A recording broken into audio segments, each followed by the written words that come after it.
Assalamualaikum warahmatullahi wabarakatuh. Alhamdulillah, kali ini saya kembali menceritakan sebuah cerita. Mudah-mudahan teman-teman semua terhibur. Semoga selalu sehat, tiada kurang suatu apapun. Rizki yang selalu mengalir, tiada henti. Dan bila punya penyakit, insya Allah segera diangkat oleh Yang Maha Kuasa. Jangan lupa like, komen, share, dan subscribe. Tekan tombol notifikasinya agar tidak ketinggalan semua cerita setiap apa yang saya upload.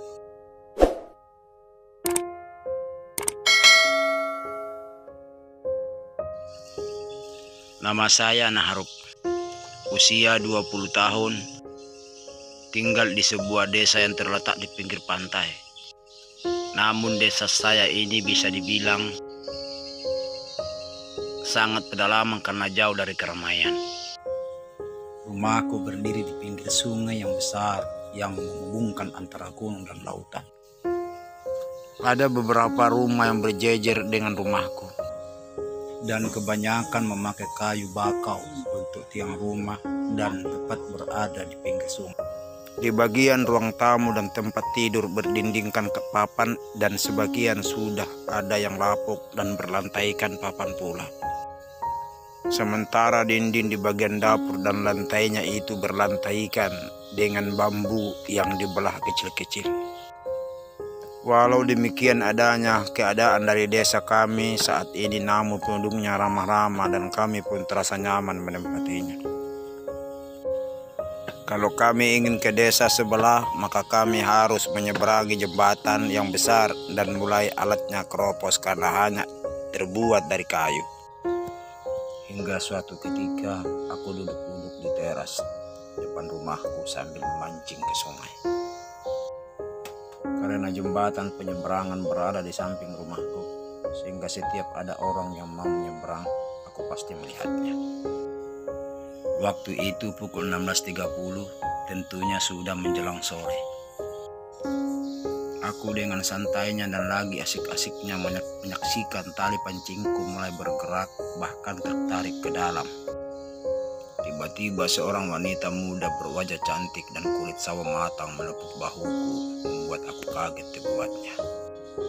Perhatian dan keseriusanku ke tali pancingku berbalik ke wanita itu. Dari sekian jam aku menunggu pancingku disambar ikan, kini tidak lagi karena pancingku kembali tenang.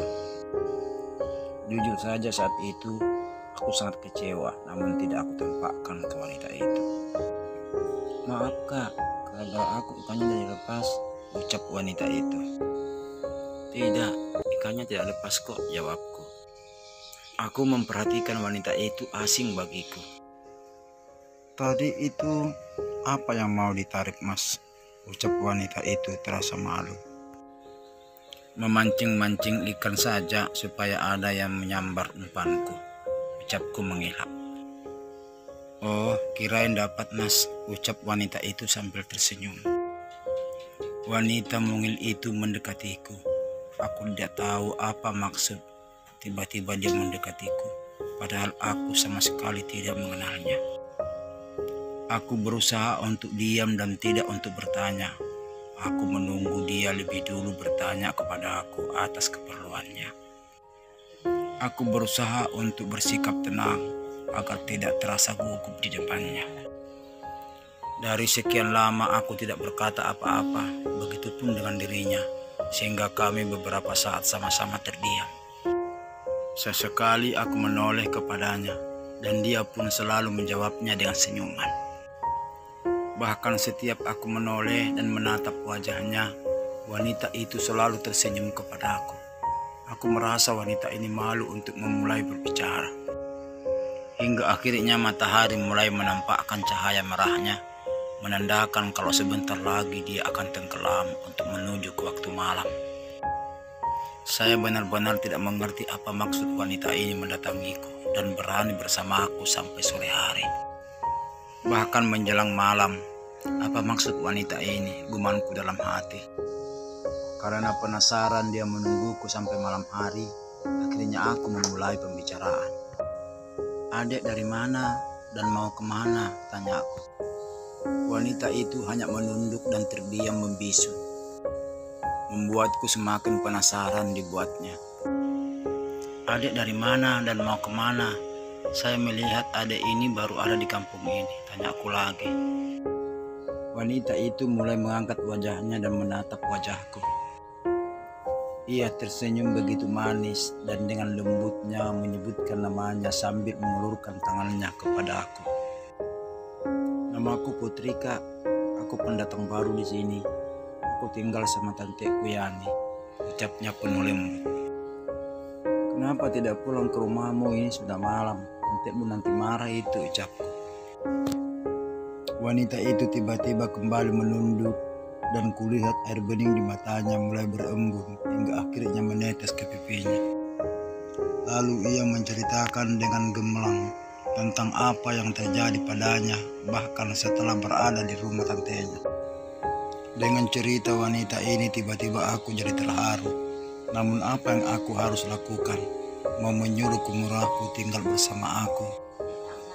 Khawatir dengan apa yang dikatakan orang lain bila mengetahuinya kalau ada wanita di rumahku. Terlebih lagi kepada kedua orang tuaku yang tentu penuh dengan pertanyaan kepadaku. Menurut pengakuan wanita itu, dia orang Bandung. Di sana dia tinggal bersama ibu tirinya, sementara ayahnya baru saja 1 bulan ini menyusul istrinya karena penyakit yang tidak kunjung sembuh. Kemudian ibu tirinya menyuruhnya untuk pergi ke rumah tante tirinya di desa tetangga aku sekarang. Suami tantenya atau saudara ayahnya juga sudah meninggal 1 tahun lalu akibat kecelakaan. Namun menurut pengakuannya, tantenya tidak senang dengannya. Dengan pengakuan inilah wanita ini keluar tanpa tahu tujuannya kemana. Akhirnya dengan belas kasihan aku membawa wanita itu ke rumahku setelah jam 10 malam, bermaksud agar kedua orang tuaku tidak mengetahuinya. Namun baru saja aku membawanya masuk ke dalam kamarku, adik perempuanku yang seumuran dengannya melihatku bersamanya. "Siapa wanita itu, Kak?" tanya adikku. Aku kemudian meletakkan jari telunjukku ke mulutku menyuruhnya diam. Kemudian menyuruhnya untuk ikut ke kamarku. Sementara Putri duduk di dekat tempat tidurku setelah berada dalam kamarku yang sederhana. Adik perempuanku Puri mencoba mendekatinya dan menatapnya tajam entah apa di pikirannya. Dengan tatapan tajam itu, tentu Putri merasa tidak enak dan selalu menunduk. "Siapa wanita ini, Kak? Kenapa bawa ke rumah?" tanya Putri membuatku harus meminta Putri untuk menjawabnya dengan baik. Akhirnya Putri menjelaskan kepada adikku Puri tentang siapa dirinya dan kenapa dia ada bersamaku malam ini. Alangkah baiknya kalau kejadian ini dikasih tahu sama ayah dan ibu. Dia menerima atau tidak itu tergantung orang tua kita, Kak, ucap Puri. Aku kemudian mengangguk sambil melihat ke wajah Puri, bermaksud untuk dia tenang-tenang saja. Putri yang dari tadi selalu menunduk sambil melirik kami secara bergantian, kini mengangkat kepalanya sambil tersenyum miring.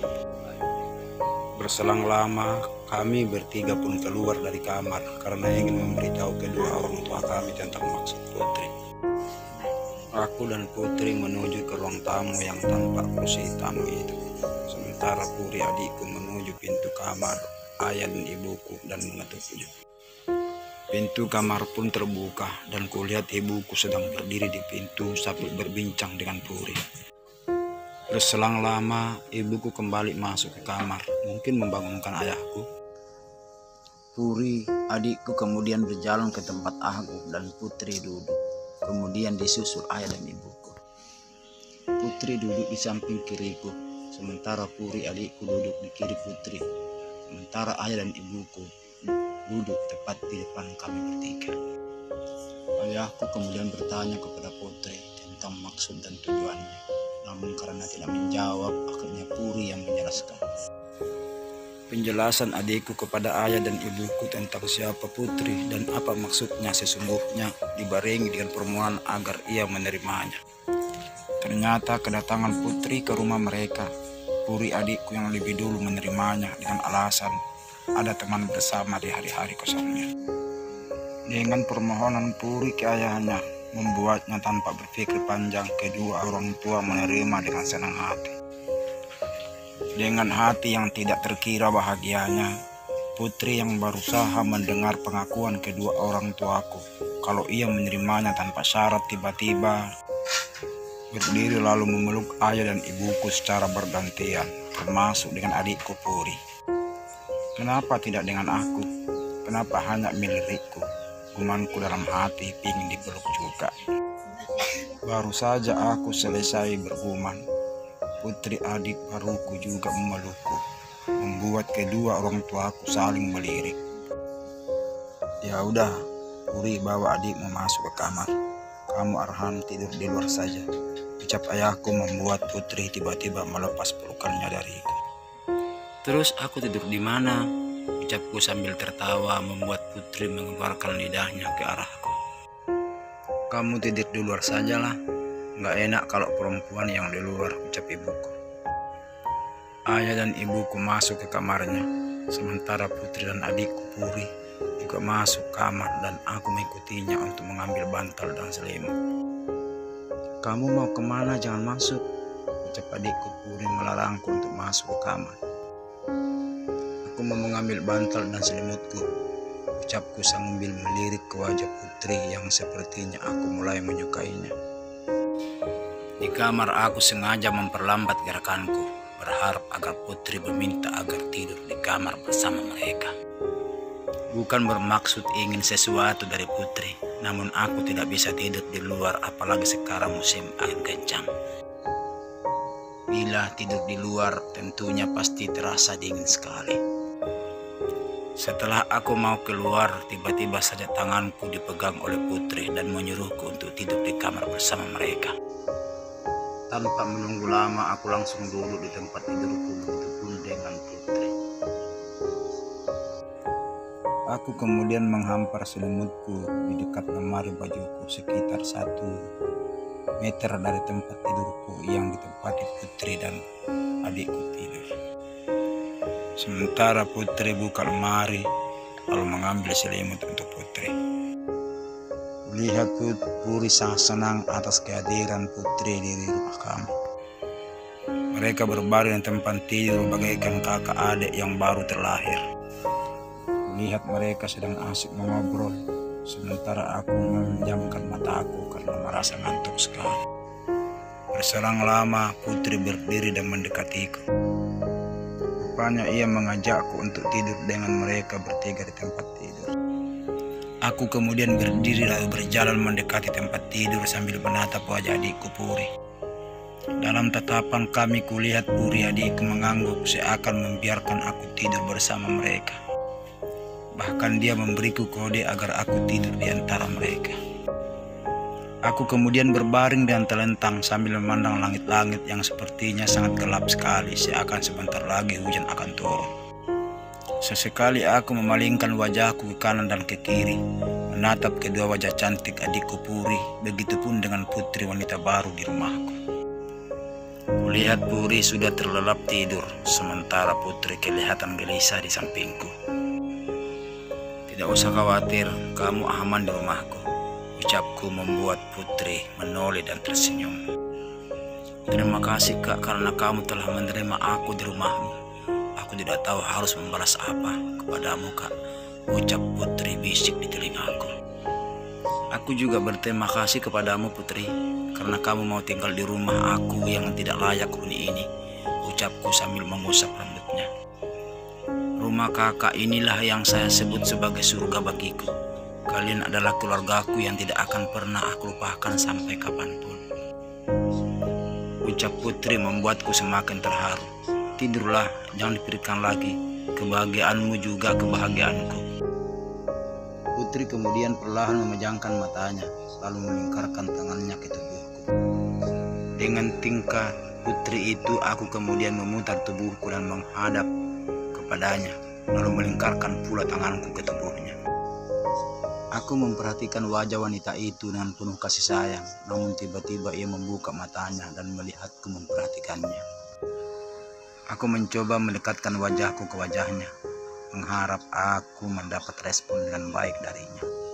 Sungguh di luar dugaan wanita itu memejamkan matanya, bahkan menyuruhku untuk melanjutkan apa yang aku inginkan.